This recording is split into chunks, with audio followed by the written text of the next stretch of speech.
As you find yourself once more at the crossroads, you hear the distant call of the mountain, of failed ambition, of consuming drive. And now you recognize how toxic it is, and decide that perhaps this time you'll answer toxins with toxins.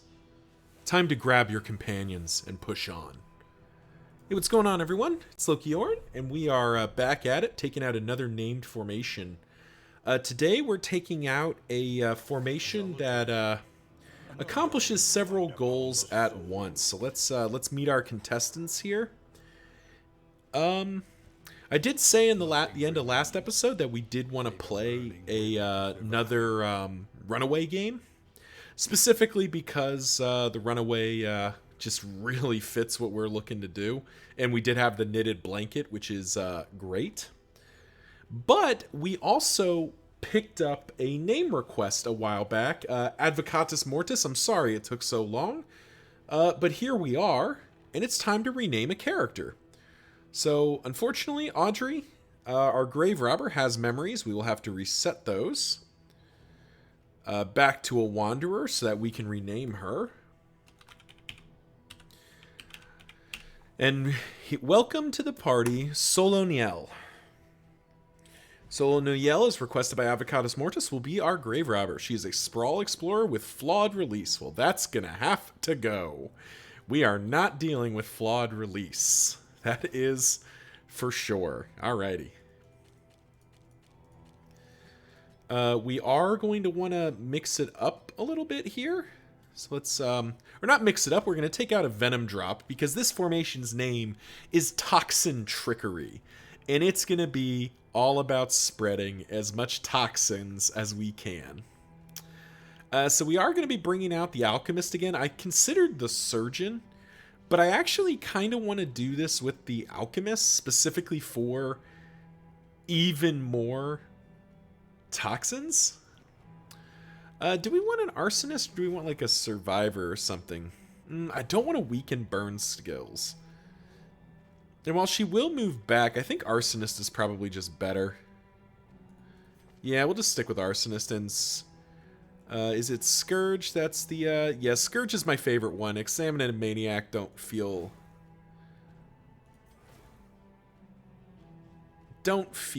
right for what I'm trying to do, because we are going after, yeah, we are going after the Reach, the Ravenous Reach. So we do want to have a pretty sturdy formation, and this does feel like it'll get there. So thank you again to Advocatus Mortis for naming another character, and if you'd like to name a character, leave a comment down below.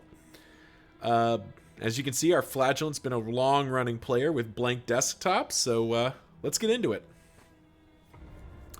So, Toxin Trickery.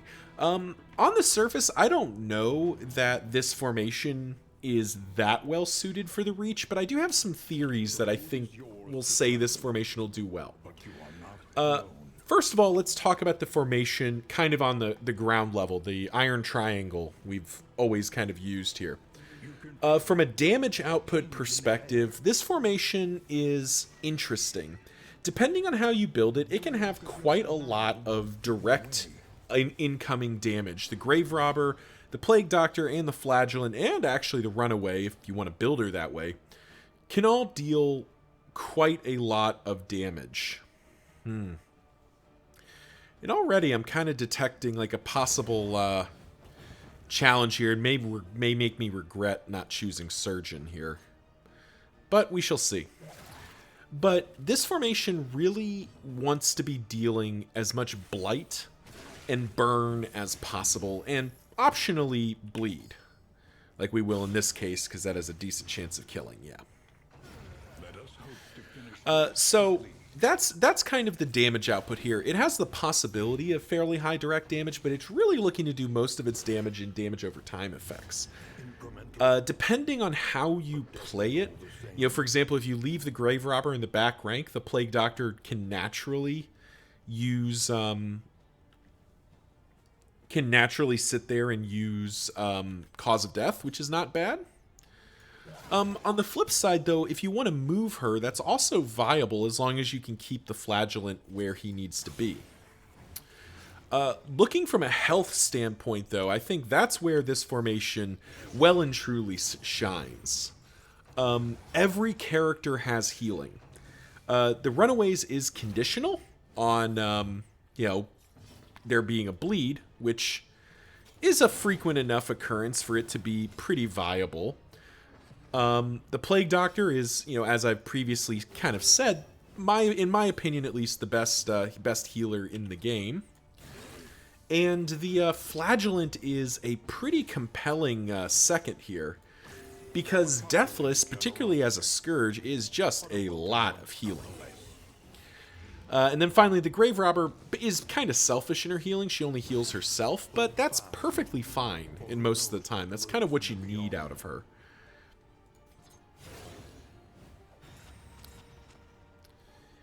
So yeah, as we wrap up this fight here, we'll talk about our final thing, which is stress management, and that's where this formation is a little less good.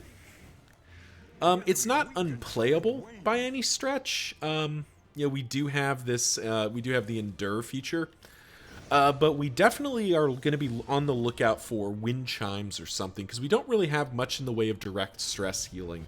The Grave Robber can do a little herself. But otherwise, we're really dependent on getting a bit lucky with stress management. So that's the formation.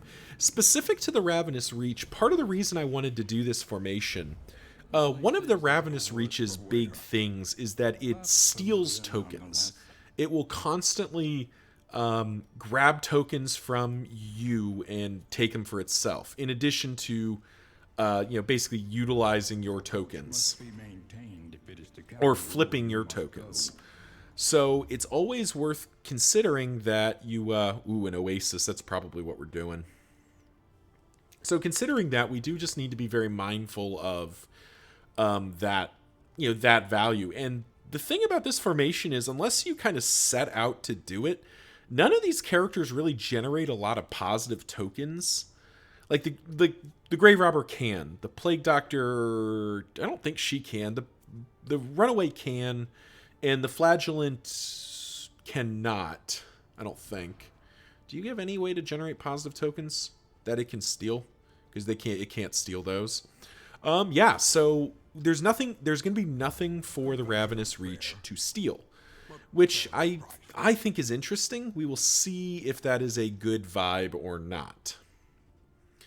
All right, so we do need to buy food. Our food options are pretty shit, but we will take them all.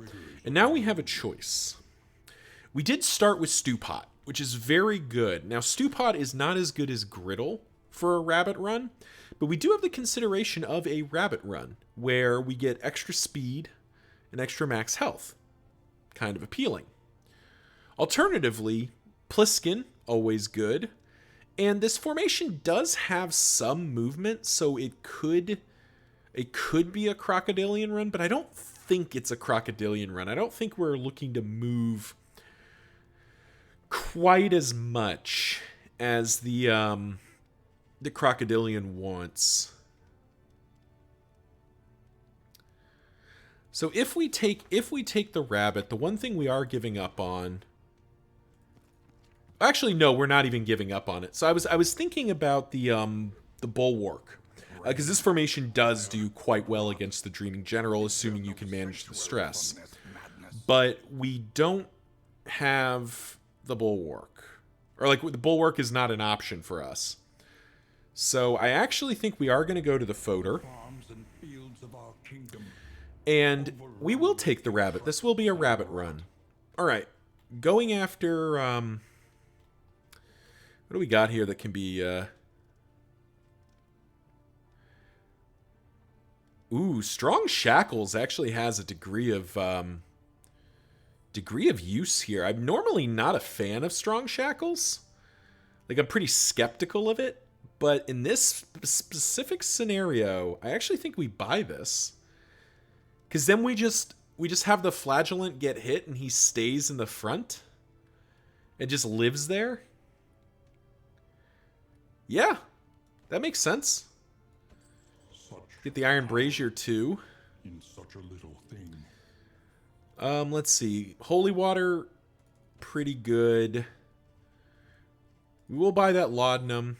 I do want this wild tea, which we'll use in a moment. Dartboard, sure. All right, we're gonna spend down quite a bit of money here.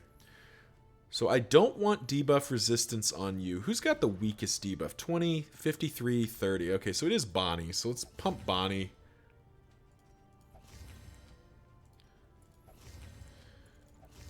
We do want a wild tea here. Oh man. I was hoping to get rid of Blundering, but getting rid of Lost in Time is fine. Because we don't have the trinket that was enabling it last time, and at least now she's not going to get... she's not going to get constantly dazed.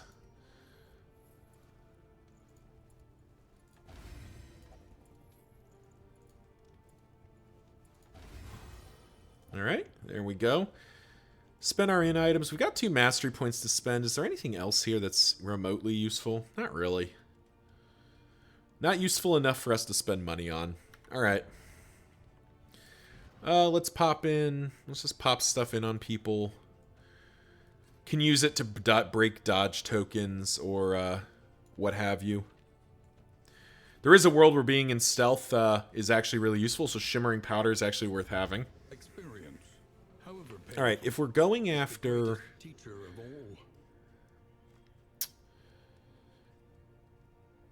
If we're going after the... I do think Battlefield Medicine gets upgraded immediately. We are going to need that extra throughput. I really like Dragonfly, but I think the upgrade's actually Searing Strike and maybe Ransack. Actually, I think it's Smokescreen, actually. What am I saying? It's Smokescreen. We're going to go after the Harvest Child if it's all possible, so we need to build for that. So we need the good healing of Battlefield Medicine and Smokescreen to just turn off, or at least try to turn off the Harvest Child is kind of relevant. Alrighty. Well, that'll do it. So, yeah, nothing else to say. So we'll see you in the next one.